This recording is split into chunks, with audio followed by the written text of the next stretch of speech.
and International Women's Day weekend events kick off at the Beyond the Pale Brewing Company on Friday. There's going to be a craft market, an art show, and so much more as we say hello right now and get all the details from Sarah Scullion, who is the QA/QC manager Beyond the Pale Brewing Company. How are you, Sarah? I'm good, thanks. That's quite the label you have there, too. It's a QA/QC manager. So what exactly does that mean? So it's quality control and quality assurance. Okay. So right. Looking after the quality of the beer and the health of the yeast. Sounds important. Yeah. Two most important things, the quality of the beer, the health of the yeast. Yeah. Right? So when did Beyond the Pale Brewing Company begin? So it's about 2012. So it's Yeah. been around for about 7 years. Okay, and you're located at 250 City Centre as well? Yeah. Okay, I believe it. I read that it started as a bit of a drunken talk, and people were having some drinks, and they thought it'd be a good idea to start up a brewing company. Yeah, so two of the owners, Shane and Rob, were high school friends, and they were the ones that were having the drunken talk. And then Shane's dad, Al, got involved, so the three of them are the owners of Beyond the Pale, and we are what we are now. That's fun. What does it mean for you, obviously, to be a part of a brewing company? You don't see many women in this industry?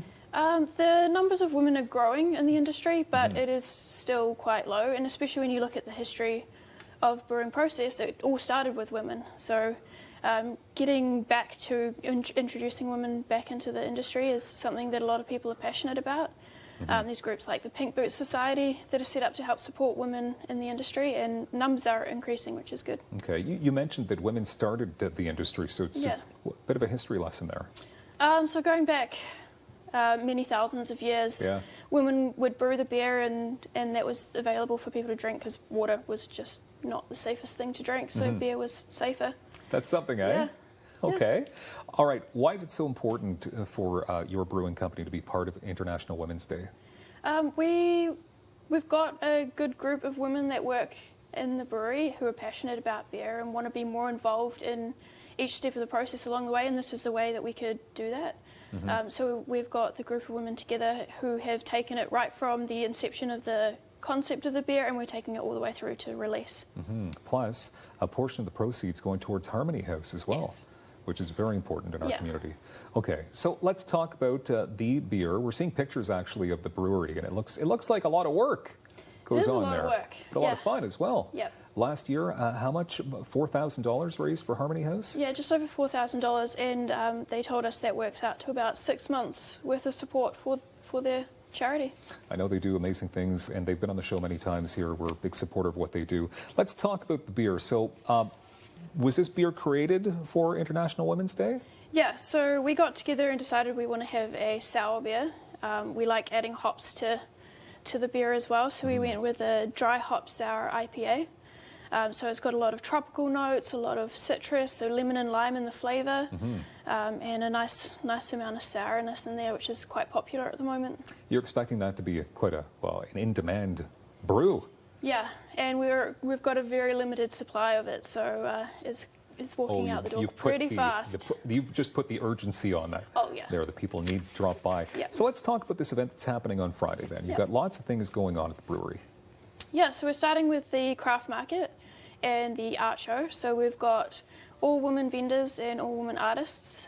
The artists, their artwork is for sale, and 10% of their sale is going to be donated. Some of our vendors are also donating to the cause as well. That's good. Yeah.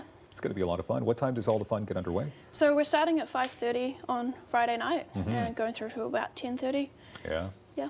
Till about 10:30, so like probably later, right? Yeah, probably go later. Probably later. Can you tell us about the International Women's team, International Women's Day team that you've got in place? Lots of good people helping out. Yeah, so it's a group of women from the brewery, so some past and some current employees.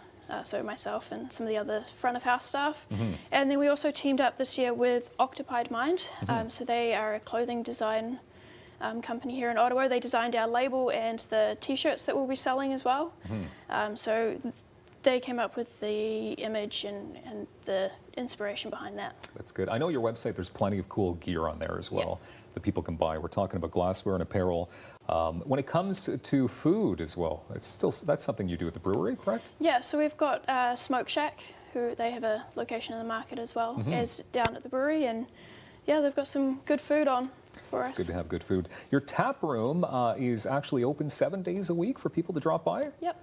So do you must give out tours and all of that? Yeah, we do the occasional brewery tour. We've got a big window at the end of the tap room as well, so you can have a beer and watch us working on the other side. Is that fun though when you're working and people are watching? Are you okay with that? Sometimes. It You got to depends, right? make it look like you're working hard. Yeah. You actually do love to support charities as well. I know that's another important thing that you do. Yeah. Why is it so important to help out as you do, as you are going to do as well this Friday? Yeah. So we've had a lot of support from the community as the brewery has got established, and we've got such a great customer base now, and it's just great to be able to put that money back or support back into the community that's helped support us. It's important. Thank you so much, Sarah, for being here. Beyond the Pale Brewing Company. Appreciate your time. Thank you. Good work. Coming up, details on the Rito Rockcliffe Community Resource Center and all the good things they do in our community next on Rogers TV.